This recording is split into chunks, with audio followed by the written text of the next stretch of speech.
Փետրվարի 20-ին կյանքի 85-րդ տարում երկարատև հիվանդությունից հետո վախճանվել է Մեծիտան Կիլիկիո կաթողիկոսության երիցագույն միաբաններից Տեր Տաթև arczepiskopos Սարգսյանը։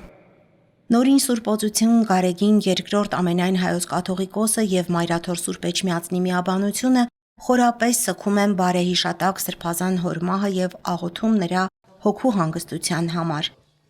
Տեր Տաթև arczepiskopos Սարգսյանը ծննդով Սիրիայի Հալեբ քաղաքից էր, նախնական կրթությունն ստացել է տեղի ազգային հայկազյան վարժարանում, այնուհետև ուսանել Մեծիտան Կիլիկիո կաթողիկոսության դպրևանքում։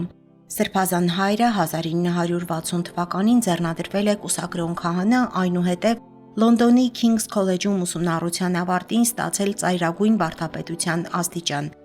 Երջանկահիշատակ Սրբազանը 1974 թվականին Մեծիտան Կիլիկիո խորեն առաջին կաթողիկոսի կողմից ձեռնադրվել եւ օծվել է եպիսկոպոս, այնուհետև 6 տարի անց 1980 թվականին Մեծիտան Կիլիկիո Գարեգին II կաթողիկոսի սրբատար կոնդակով արժանացել արքության պատվի։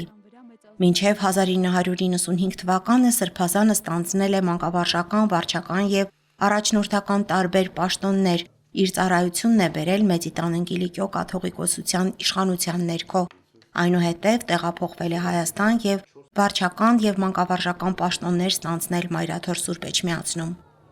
Փետրվարի 23-ին ժամը 17-ին Սուրբ Գայանե վանքում տեղի կունենա եկեղեցու կարգ, իսկ փետրվարի 24-ին ժամը 11-ին Սուրբ Պատարագի ընթացքում կկատարվի հանգուցյալ Սրբազանի վերջին օծման, ապա հուղարկավորության արարողությունը։ Հիշատակն արդարո օրհնությամբ եղեցին։